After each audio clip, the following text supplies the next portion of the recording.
like to welcome you to another episode of The Charm of It, a podcast for knitters who share my fascination with the nitty-gritty details of our craft. If you are a returning viewer, it is so good to see you again. I've missed you so much. I didn't mean to take as long a break as I did, and I'm really excited to be back in 2018 to talk more about knitting. And if you're a new viewer, I'm so glad that you found your way to my little corner of the internet. You should know that I record two different kinds of podcasts, and today I'm going to be doing a project snapshot episode, which means I'm only talking about works in progress.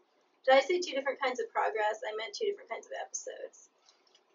And then next week I'll be recording a fuller episode, which will include a look at finished objects as well as various other knitter-related topics. It's been a while, so I thought it would be easier to ease back in with a shorter, simpler episode. It is a very gray and rainy day here, but if I don't record now, I'm not going to be able to record until next Tuesday. Today is Friday, so hopefully it is bright enough. This is my pet, my dog, Thistle, and this is my cat, Moth, and they tend to join me in co-hosting. So everyone is settled in now. Let's see, do I have any administrative things? Oh, I do have, so Emily of the Knitting Butterflies podcast has started a new audio podcast that I'm incredibly excited about because she's going to be interviewing ordinary knitters as opposed to like industry people or podcasters, that kind of thing. And I'm always interested in hearing more about ordinary knitters and their knitting lives. So she sent me a promo for me to play so that you guys can all know about her new podcast, and I'm going to insert that here because if I wait until later, I will probably forget. Hey knitters, my name is Emily, and I am so excited to tell you about a new podcast coming out on January 1st.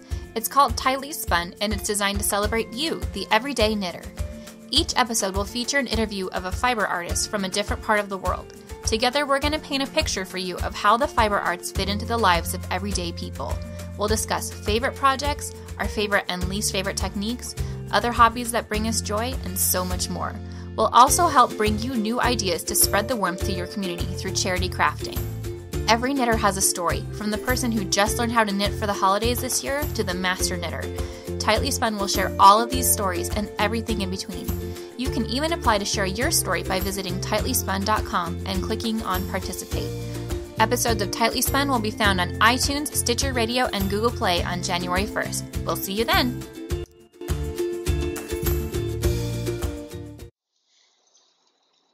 I haven't had a chance to listen to the first episode yet because my life has been very, very busy over these past few weeks. So let's jump right in. Wow, I'm sorry about the spaciness. What I meant to say was, so I can't speak to the first episode, but I'm sure it's going to be wonderful. Okay, I've got quite a few works in progress, so I'm just going to grab my knitting basket. The first one is a cowl, and it is a gift. Yes, I'm still gift knitting. I'm hoping to be done with all my gift knitting by February so that I can do some personal knitting for a few months before the gift knitting starts back up in May. So this is the Stranger Things cowl pattern. Isn't it amazing? I don't know if you can, because it's rolling right now, but look at that alphabet. And I'm calling this my Friends Don't Lie project because that's one of my favorite things about Stranger Things. I'm not going to get on all my favorite things because especially with season 2, we would be here all day. Anyway, this is not for me. This is for the guy who I met in December, and we have started dating, and now we're boyfriend-girlfriend, and I am talking about this in the most awkward possible manner.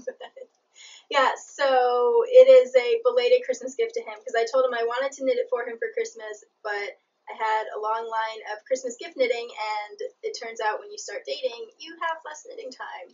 So I was behind on all that, so I promised him that I would start it in January, and I am pleasantly surprised by how quickly this has gone because it is a fairly fine gauge. It's written for about 7 stitches to the inch. I'm actually knitting it tighter. We'll get into that.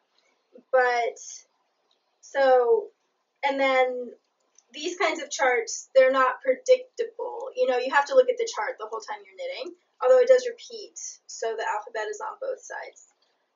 And with these kinds of charts, usually there's quite a few long sections, so that can make the stranded color work a little bit fiddlier.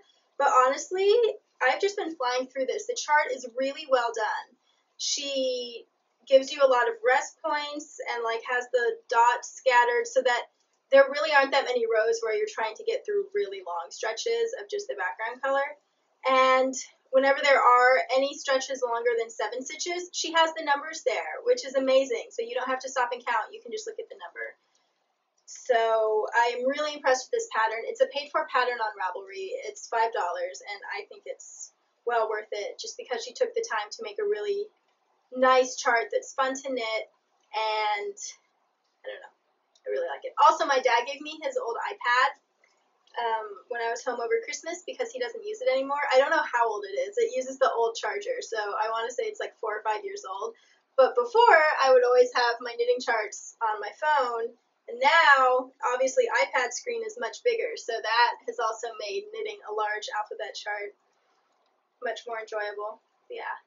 I've had so much fun with this, and I don't think I've even been knitting on it for a week, so I am halfway done because I have finished the first alphabet, and then what you do is you knit another alphabet in reverse colors to represent the upside down, and then you put it all together and seam it at the bottom so that it's a completely reversible cowl, which I think will be really nice. I have to start a new segment, and then I will tell you about the yarn and about my gauge.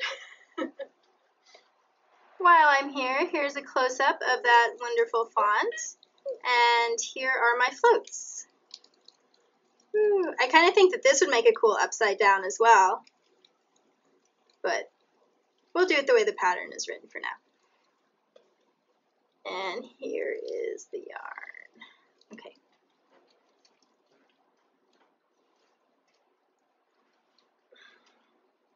So the pattern calls for fingering weight yarn. And when I was home for Christmas, I went to my former local yarn store. I love the people who work there. I think it's a really great store. And they happen to have their big annual sale in between Christmas and New Year, so I'm always home for it. And this year, I didn't want to just get random yarn because I have so much yarn in my cupboard right now, thanks to some very generous people. But I knew that I wanted to knit this cowl for Joel, and so I was looking for yarn for that specifically, and he said that he liked the pattern colors, which are gray and black. So the yarn store, for their big sale, they discount both their regular yarn and their sale yarn. So if you can find yarn that you like that was already in the sale section, you can get some really incredible deals. So I did find yarn, however, it wasn't fingering weight, and now I have to look up the names of the yarn because I don't remember them, sorry. You would think I would have done this while I was starting the new segment, but no.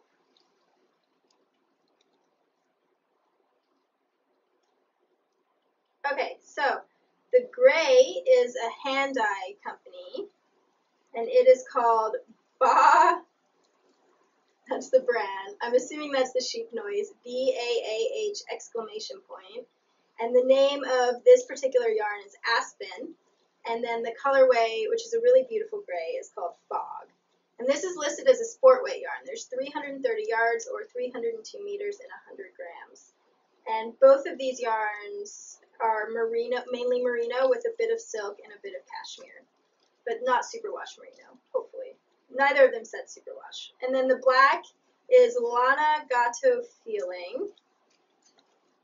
And it is listed as a DK weight yarn, but it has 153 yards and 50 grams. So I bought 2 skeins of that. The pattern calls for just under 300 yards of each color. Okay, but the point is that I saw this in the yarn store and I thought it was perfect. There was only 1 skein of it. There was nothing that I loved in fingering, and it's incredibly soft because of that merino silk cashmere blend, and I thought that the silk would give it a bit of a drape, which would be really nice for a cowl. And then I found this perfect black to go with it, which was also on sale. And even though one was listed as a DK and one was listed as a sport, they have about the same yardage per gram. And since they also have the same fiber content, and hope you might be able to see, they look the same thickness. So I decided maybe it was just European versus American labeling. So I decided to go ahead and buy that, and I would just I plan to knit the same gauge that the pattern designer called for, and it would just make a firmer fabric since the yarn's a little heavier. So I figured that that would be okay because we live in the north and Joel has to shovel his driveway. So I think that having a really warm cowl, this is already stranded on both sides and will be folded over. So that's going to be warm to begin with.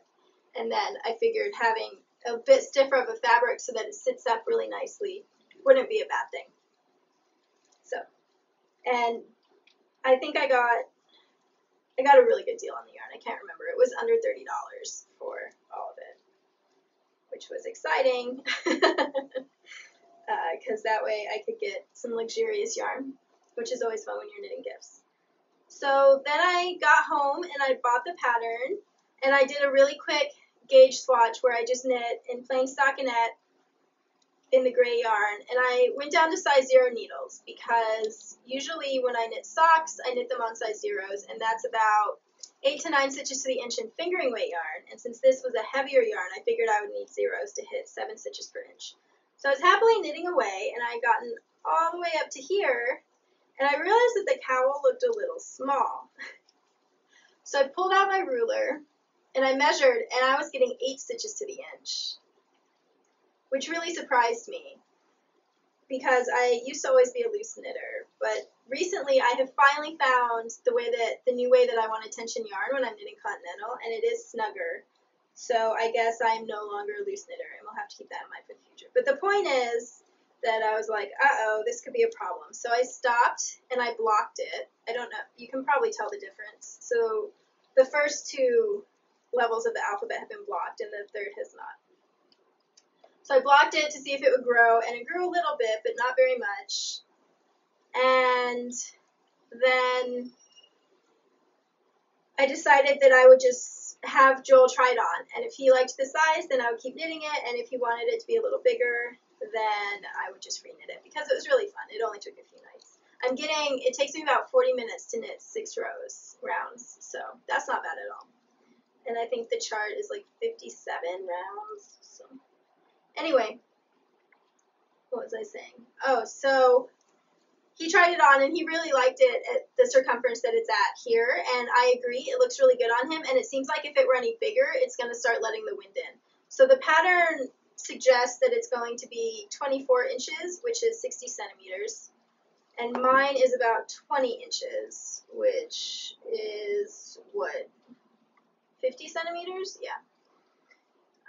And so it sits really nicely, and mine will also be a bit shorter because my gauge is snugger, but I think I don't know, I think it's a really good size. So I've got, I think, 2 more plain rounds before I flip. So this is pretty much the height it'll be. I have a short neck, but even for people who don't have quite as short a neck as me, I'm not sure you need much more cowl than that. So luckily it all worked out, and that was a really rambling way of saying that I am mystified by gauge because, and I'm also mystified by yarn labels because even though both of these are labeled sport sport and DK, and the yardage suggests that they're sport or DK, as far as fineness goes, they're really not much thicker than like Knit Pick Stroll. Hang on, I've got some Stroll.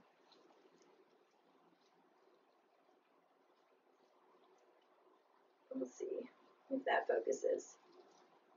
So I just feel that yarn companies need to develop a better system for how they label their yarn to help us shop for it. But I'm glad that it worked out in my favor this time. And as I said, this is incredibly fun to knit. Once you block it, the fabric is gorgeous. It's really sturdy, so I think it'll be nice and windproof. And since I knitted at such a tight gauge, hopefully that'll help the merino and cashmere wear better. But it also, it's got a little bit of a drape to it, and it's really soft, and I'm really excited about this. I might have to knit one for myself too. It's amazing. And then the most fun part is well, not the most fun part, it's all fun, but at the end you get to duplicate stitch little Christmas lights over letters to make whatever message you want, so that will be fun. And yeah, so pretty soon I will be entering the upside down on this one, which hopefully I will emerge alive at the end of it. And so far, I mean, I'm halfway done with it, and I was expecting to be pretty much done with my first ball of black, and I'm nowhere near done, so I shouldn't have a problem with yardage, although of course the black was the contrast color for this one, and it'll be the background color in the next one.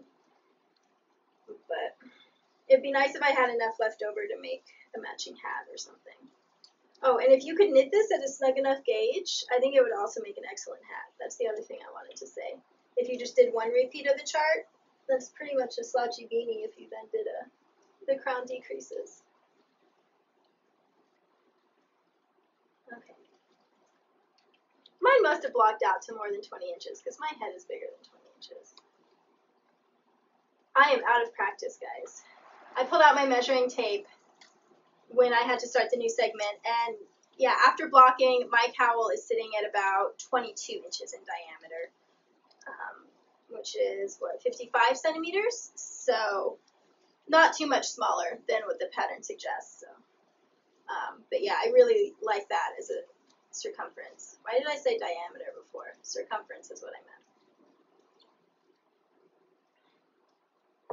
Let's move on. Hopefully the other projects won't take this long to talk about. I'm so sorry. I'm out of practice.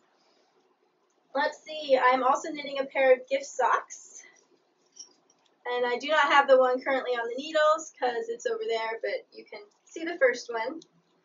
So these are for my friend Rich. He's also who I knit the really bright orange socks for back in August for his birthday, and I'm happy to report that he wears those all the time. They were the first pair of socks that I had knit for him, and my friend Debbie, who is his wife, said that every time laundry gets done, that's the first pair of socks that he reaches for. So he definitely needs more socks and is definitely very knit-worthy. So at the same time that I had ordered the bright orange yarn for him, that was during Knit Picks' summer sale. It's the Knit Picks Stroll. I had also ordered a skein of this, which is Knit Picks Stroll Tonal in the colorway Bubblegum. Or just Gumball. Because it just seemed crazy and colorful and like something that Rich would enjoy. And I had already intended this to be his Christmas socks, and then I'm using leftover bright orange as the contrast because when I'm using variegated yarn, I think it looks best with a solid cuff, heel, and toe, although you might wonder where the toe is. I am not using a pattern. I just did a 1x1 cuff and then a 3x1 ribbed body. That's what I used for my dad's socks, and I think it made a really nice sock.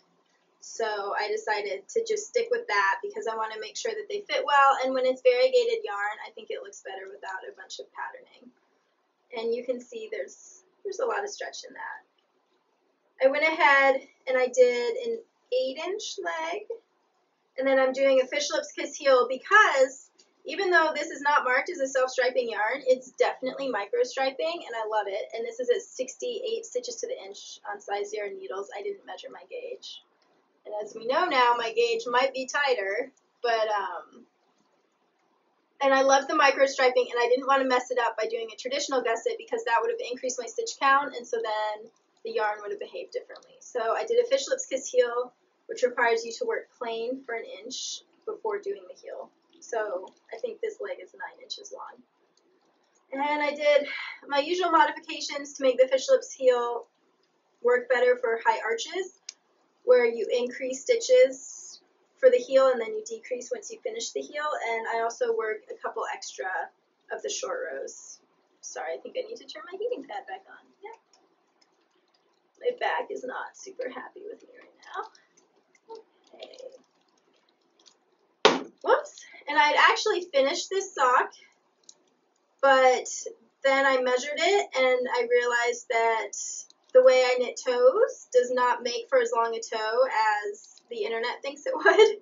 So I needed to rip out the toe and add more length to the foot and then redo the toe because I can't remember what length I'm going to, but what I do is I look at this little size chart I have for shoe sizes and corresponding foot size, and then I take 1 inch off the length of the foot so that there's negative ease, and that's what I knit to. So I had done that, and then I had packed this in a pocket with a zipper, and the zipper ate the yarn. and I couldn't get it out without ripping the yarn. So I decided, since I was flying that day, and I really didn't want to like have this much knitting and then a toe and then be out of stuff to do, to just go ahead and cast on for the second sock, and I would worry about the toe another time. So that's why there's an almost finished sock. The second sock, I am 10 rows away from starting the plain section here, so I'm done with a lot of the leg, and I'm hoping to get those finished up this week. I was saving the second sock because this is really nice, relaxing, plain knitting. Plain, P-L-A-I-N, simple, not plain airplane. And I am going to be doing a game night on Saturday night, so it seems like that would be a good thing. So I deliberately have not been working on that. And I didn't get much done when I was flying because my cat Moth was flying with me, and it turns out that that makes it less relaxing to sit and knit in an airport when you have a cat. Because she definitely wanted to be in my lap in her carrier, not on the floor or on a different seat. So then I would have had to like be knitting awkwardly, and it would have messed up my wrists. Usually I can get a whole sock done during a flying day, but that's okay. I'd rather have Moth be happy. So that is project number 2, and I'm calling those Bertie Bott's Every Flavor socks because they just remind me of candy, and Rich is a big fan of Harry Potter.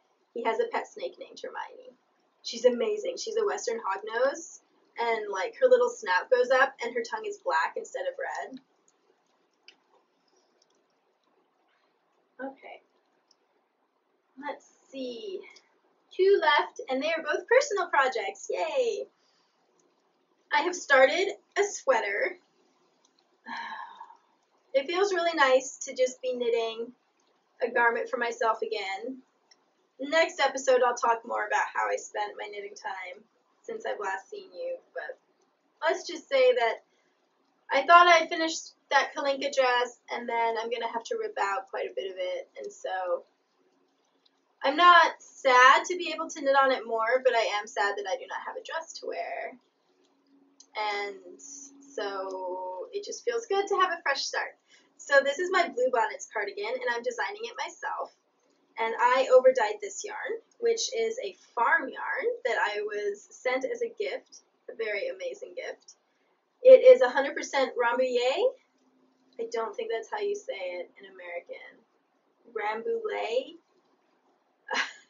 It is a French sheep breed descended from the Merino from back when wool was a major part of European industry, and there was all this industrial espionage, and sheep were being snuck out, basically. And so it's 100% U.S. Rambouillet, and the seller is Lana Plantai, and it's their sheep, and then they get it spun at Green Mountain Spinnery, which is also a U.S. mill in Vermont. So I thought that was really neat. And it came to me dyed this really pretty medium blue color with indigo, and it was also too bright and too warm to flatter my coloring. So I decided to over-dye it, and I was kind of thinking about blueberries while I was over-dyeing it. So, in case you haven't watched before, I only dye with Kool-Aid and Wilton's icing dye. And I had a really fun time trying to get this kind of muted, complicated color to happen. But it definitely took multiple trips in the dye pot. And my dye pot, I've learned, is not really big enough to stuff 900 yards, that's what this is, at once. I was trying to dye it together so that it would be more consistent, but because the pot was over full, the color picked up differently in different parts of the skein. Okay, that is appearing a lot lighter on the camera than it is in real life, but you can see I'm alternating the skeins. And you can see that there's quite a bit of color variation. Now, I was a little worried about how this is going to knit up. There we go. Because in the skeins, I could tell that the skeins head off. Like, there's some teal in there, there's some more, or there's some teal, there's some gray, there's bits of more purple and pink. But honestly, from, as a whole fabric, I actually really love it. I think it makes a really neat impression, and it's not striping or pooling or anything, so I'm really thrilled with how it has come out.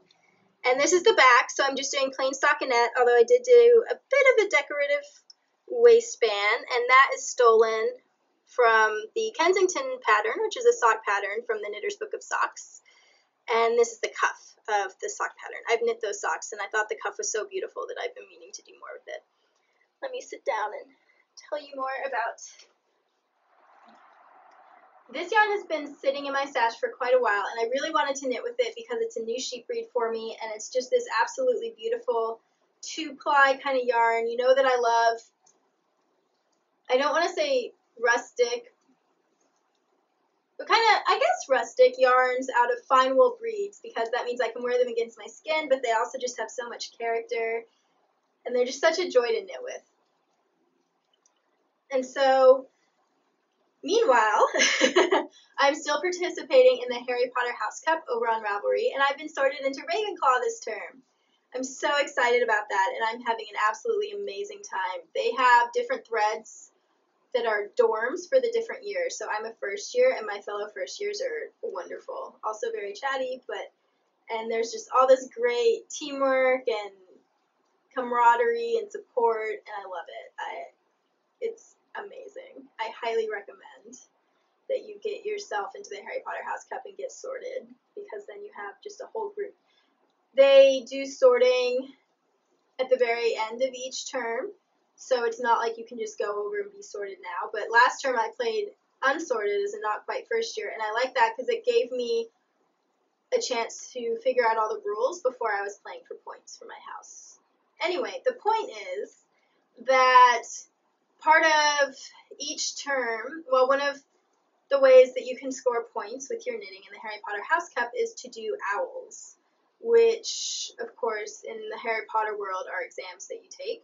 And in the Harry Potter House Cup on Ravelry, there are big projects. It's supposed to be 2 to 3 months of knitting at whatever your knitting pace is. And you have different subjects to choose from, and you write up a proposal, and it's quite involved, and the examiner has to approve it.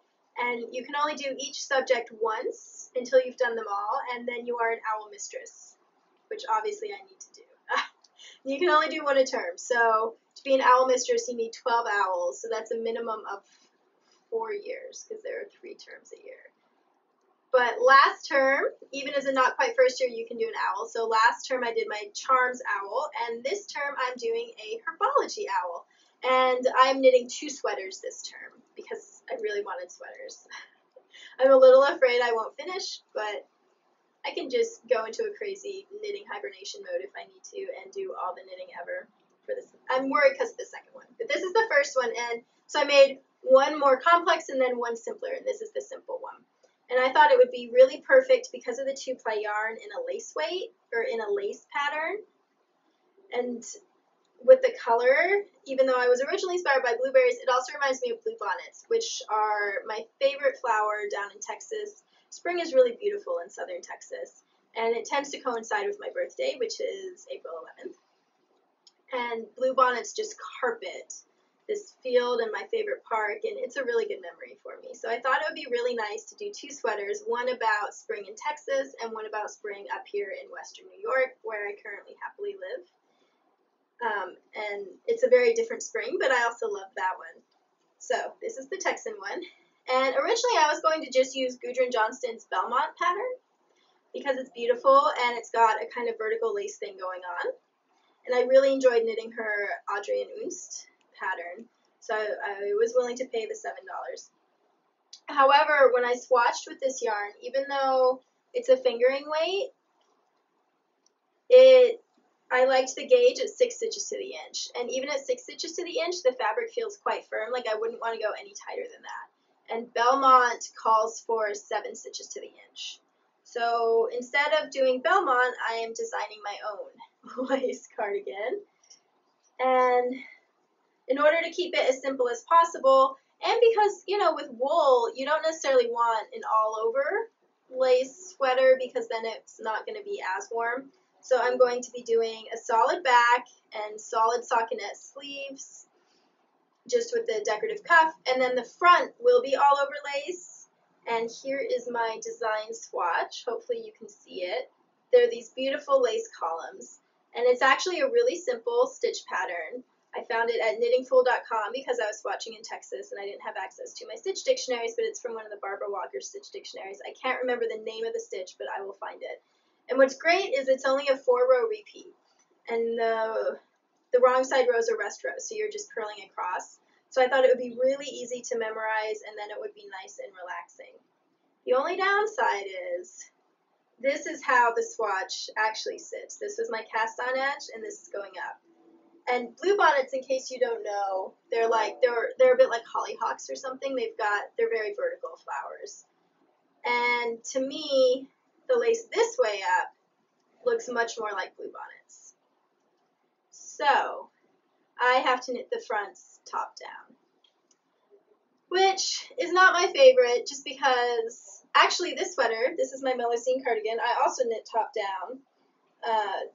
Because I wanted to be able to decrease these cabled stitches, and well, I wanted to be able to make the panel go like that, and it seemed easier to decrease than increase them. So I know that I can do it, and I'm doing it seamed, so it's not that big a deal, but it just means that I have to do more math at the beginning rather than get all the way to the armhole and then do the math.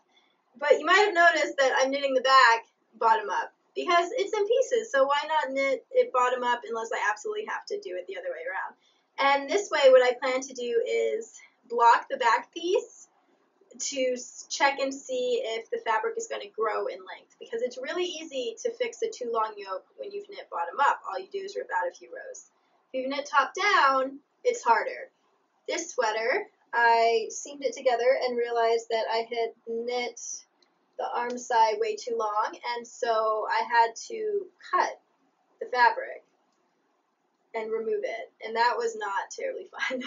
So I'm going to try to avoid that by knitting the back first and blocking it and measuring it and all that good stuff. And then I've got 900 yards of yarn. I think I'll be fine making long sleeves, because the Audrey and Unz cardigan that I knit at the same gauge was also took a little under 900 yards of yarn, and I mean, apparently that just works for me for a sweater, and it's going to be just some lace on the front, so I'm not doing anything that's going to eat up yardage. But just in case, I will probably knit the sleeves top down as well, which I did for that pink cabled sweater that I made. So it's a sleeve cap. I mean, it's a set-in sleeve cap. I just started the top of the cap and worked down. So that is my plan, because I really prefer to knit the sleeves separately so that I'm not having to move the whole body of the sweater.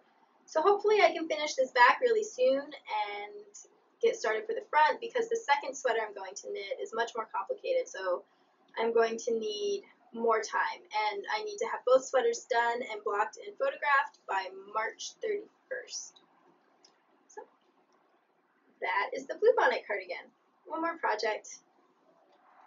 I mentioned that I had received some very generous gifts of yarn lately, and one of those was from one of my knitting friends. I don't know if she wants me to name her or not, so I will not, but she is moving house, and she wanted to de-stash, and so basically she sent me this magical box of yarn that weighed 11.5 pounds and is full of the most beautiful yarn you can imagine, and I'm so excited about it. It was like Christmas came early. I was just incredibly moved by that and her generosity. Anyway, I don't want to, rub it in your face that I got a lot of yarn as a gift or anything. I always feel awkward talking about that kind of thing. I don't know. Let me know if you have opinions about whether how to handle that. Anyway, the point is that part of the yarn will be perfect for a blanket for myself. Now, I have knit 2 blankets. I really enjoyed knitting the first one, which was a baby blanket back when I was a very beginning knitter. And they've both been in worsted weight. And then the second one was for my dad, and it hibernated for, I think, a year and a half before I finally finished it. So at that point, I decided that I was not really a blanket person. And the problem is when you're knitting a worsted weight blanket and you've got any kind of pain issues. If you're a new viewer, I have chronic illnesses. It gets really heavy. Even if you're resting a lot of it in your lap, it just gets heavy. So between wanting to avoid that issue, and also I love the way quilts look. I love patchwork blankets. If I had a different life and if I did not have illnesses, I would be a quilter. Well, and if there was more organic cotton quilting fabric available.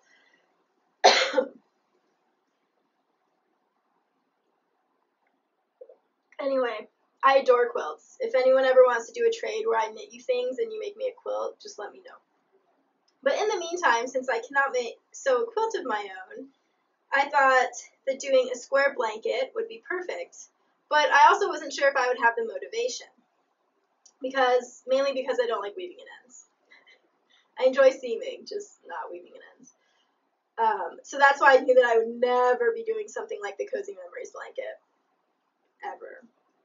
If I could still crochet without pain, I would definitely do something like that granny stripe. Not granny squares, because that's too many ends to weave in, because you're changing colors. But the granny stripe I would do. But unfortunately, when I crochet, my forearm gets messed up. I think because I crochet like this. So I have decided to do a vivid blanket, which, in case you haven't seen, it's a paid-for tin can knits pattern, and it is lace squares. This has not been blocked. It'll look better, hopefully, once it's been blocked. I need to block it, because this is my test square. And the other great thing, as I was saying, I wasn't sure if I would have enough motivation, but the way the Harry Potter House Cup is set up, the Ravelry group, it rewards people who are doing blanket squares, because you can turn in one blanket square as a homework assignment, and it's the only thing you can turn in that isn't like the finished project. And obviously blanket squares don't take that much time, so it's an easy way to get more points for your house. So I thought that this was like a great opportunity to go ahead and knit myself a blanket that might not otherwise get done. And so that box of yarn, this is where that comes in, it included Aran weight yarn in some very beautiful colors. 1 minute.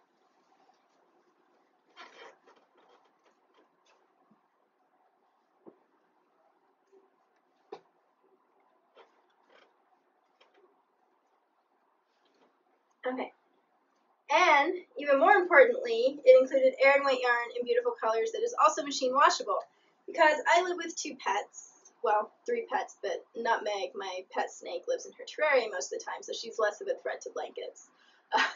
But Moth and Thistle love blankets, and they nap on them a lot, and then sometimes they're not feeling well, and they wake up from their nap and throw up on their blankets. My blankets. It's very unfortunate. But that is why I can never knit a blanket that I can't put in the washer, because it wouldn't work, sadly. Plus, you know, like, Thistle will be running through the woods and then lay on a blanket, and then there can be dirt on the blanket. I don't know. It's just life with pets, right? Dry clean, and I don't like dry cleaning. The chemicals terrify me, so I'm never going to do that. So I was incredibly excited that now I have the yarn to do this, because blankets take so much yarn. It can be really expensive. That's the other reason why I haven't knit myself a blanket, is because I couldn't bring myself to spend that much money. But I am so excited now that I have the colors. So here are the colors. These 2 are both Debbie Bliss Cashmerino Aran. So they're 55% merino, 33% microfiber, and 12% cashmere. But it must be superwash merino because they're machine washable. And then the last one is Cascade Aran Superwash, like Cascade 220 Superwash in a cream color. So mauve, hang on, there we go. Mauve, chocolate brown, and cream. And I got a new bedspread for Christmas, and it's the exact same color as this. How great is that? So I posted these on Instagram because I knew I wanted the mauve, and I wasn't sure if I wanted to do just mauve and chocolate, just mauve and cream, or all 3. And unanimously, everyone voted for all 3. A couple might have voted for mauve and cream, but overwhelmingly, the majority was for all 3.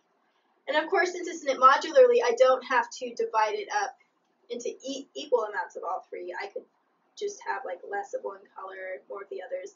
I have 900 yards of these 2, which is 10 skeins each. So I have 500 grams or 900 yards. And then I have like 1,800 yards of this. I know, it's amazing. I can't get over how generous she was.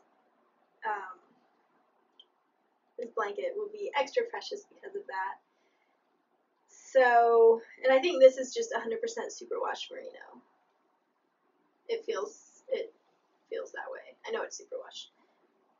What was I saying? Oh, so my test square took 29 grams of yarn, which is way less than the yardage that the Vivid pattern says. Vivid says that an Aran weight square is going to take 130 yards, and there's only 90 yards and 50 grams of this, so, or 90 meters, so a few more yards, but either way, that's a big difference, which is a relief because 130 yards per square would mean I would get fewer squares, but as it is, I should be able to get about 16 squares out of each color if I want to use up all of it, and obviously I could do more of the white, but I can't see needing it. I haven't blocked this, so I don't know what the final measurements will be, but the pattern suggests Aran weight squares will be around 10.5 inches, which is 26, 27 centimeters. So I think a 5 by 7 square blanket, so 35 total squares, would be a really nice size. So that is my current plan. And in order to motivate myself, I have made myself a little blanket kit out of this project bag, not project page, which was also a gift. And because the square isn't in the round, I need both DPNs and a circular needle. So I've put all of that in. My test square is knit on size 8s because that's the biggest size that I have DPNs in. And I think it's just the right texture. Like, it still feels fairly sturdy, but also nice and loose and drapey the way a blanket should be. So I just need to see after blocking whether I feel that way or not. So in addition to all the needles, knitting needles that I need, I have also included a pair of scissors. I got these for Christmas. Can you see that they're a unicorn with the horn as the blades? Isn't that great? So that will encourage me to weave in ends. I'm excited because I only had one pair of scissors before, so now I can still have my scissors in my main notions pouch and then have a separate blanket one. And then I have included a yarn needle so that I can weave in ends. And I'm just keeping that in. When I knit my mom the beaded scarf, the beads came in these little vials, which are the perfect size for needle holders. I really love those like fancy wooden vials that you can get for needle holders, but it seems like it seems too extravagant to spend money on it when I've got a plastic version. So that is going to be my little blanket making kit, and I'm probably going to make at least one more mauve one since I want to see. I should be able to get, let's see, if it took 29 grams, then I should be able to get 3 squares out of 2 skeins with some left over. I haven't decided yet. As I said, I don't like weaving in ends. So the fact that, like, I wish that I could get 2 squares out of each skein, just because that way I wouldn't have to join yarn. But I think I'm just going to do a Russian join or something for when I need to join in the middle of the square, so that the most I ever have are 2 ends to weave in. And I'm really looking forward to joining them all at the end. I have been contemplating how I'm going to pattern it. I think I'm going to pattern it more inspired by quilts as opposed to just doing lines or something. I'm thinking that I can make some patterns, maybe do different color, like one color in the corners and then one color in the middle as kind of a cross kind of thing. But I haven't gotten out the graph paper and decided that, but I am really excited about this. And so I figure I'll do, I don't know, 2 to 4 squares a month. And so if I need 35 total squares, hopefully by the end of the year I will have a blanket of my own. It'd be great if I had enough yarn left over to make a matching throw pillow or 2. We will see about that. So I might as well, ooh, look, the bag holds all of those skeins. That's awesome. Oh, and then the other part is I included stitch markers because I need a clip-on stitch marker so that I can mark the beginning of the round when they're on DPNs. And then I need these for later when I need to mark the corners. So that way I've just got everything I need, so I'm not like, I would start another square, but my notions pouch isn't within easy reach. And that is everything that I have been working on. I didn't get to knit that much over Christmas vacation the way that I have in the past, but the knitting that I did do was making up for belated Christmas knitting, so it stayed in Texas with the recipients. I had a really great time talking with you guys. I have really missed being able to chat about my knitting. I know I'm really behind on replying to comments on YouTube and Ravelry. I will get back to that. As I said, I was out of town for almost 3 weeks, and so now I'm dealing with the chaos of re-entry, and then I'm also dealing with the craziness of my first term sorted over at the Harry Potter House Cup, and I'm dealing with the craziness of having a new boyfriend. Good craziness. But so there's just been a lot happening other than knitting, which is fun, but definitely eats into my knitting and podcasting and communicating time. That's also why I haven't been responding individually to everyone's comments on Instagram, which I really dislike that I have fallen so far behind on that, but I will try to just work harder at replying in the future. So, yeah. I guess I've got a little bit of time still. There's still a little bit of light up. It's like noon. That's how dark it is here today. Anyway, so I will talk about the new way that I'm tensioning yarn. And I guess it doesn't matter what yarn I show you on. I'm actually knitting this English style, but I'll just pretend I'm knitting continental style.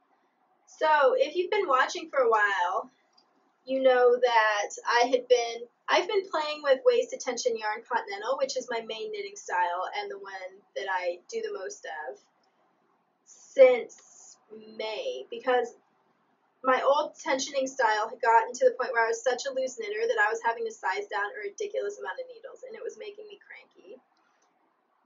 And I thought I'd found a good solution, but then I was getting a lot of laddering. Sorry, my eye just flipped out. Okay. So I started experimenting again, and this new method I love, and I've been knitting this sock with it, and look, no ladders.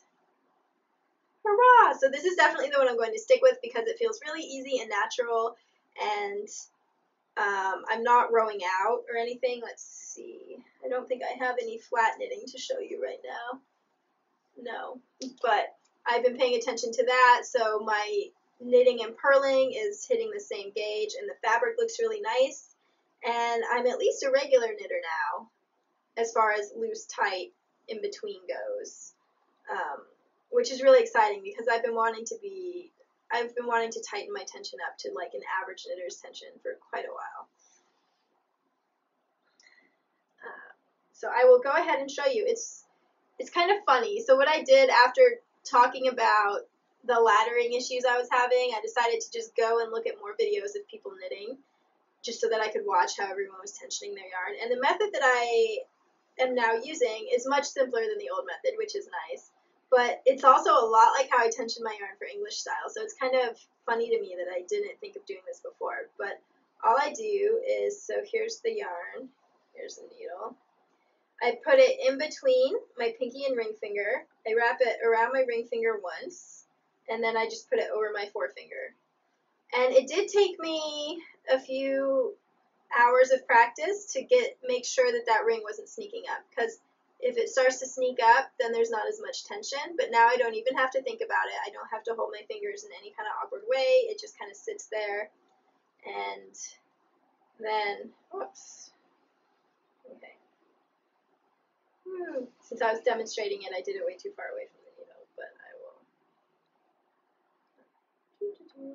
So like that. And then I can hold my finger really nice and closely to the needle. And that's what it looks like from the back, and that's what it looks like from the palm. And this method has worked beautifully for me, and I'll just show you when I tension the yarn English style. I also start with it between my pinky and ring finger. I wrap it around once, and then I wrap it once around my forefinger. So They're almost the same. I like having that extra wrap around my forefinger with English style because I flick. So having that extra anchor works well. But, yeah. Whew. I think that makes a pretty full episode. Not going to recommend any podcasts since I talked about a podcast earlier. And it has just been so nice to catch up with you. I can't wait to see you again. I will be recording next week. You are back on my priority list, I promise. And I hope that everyone is having a wonderful start to 2018. My word of the year is cultivate, and I look forward to cultivating my relationship with you as well as everything else. Now I just need to torture my pets so we can all say goodbye. Here's one. Hey, Thistle, Thistle. Hey, Thistle. I know the yard's in your way. Come here. Woo! Okay. Goodbye, and I will see you again very soon.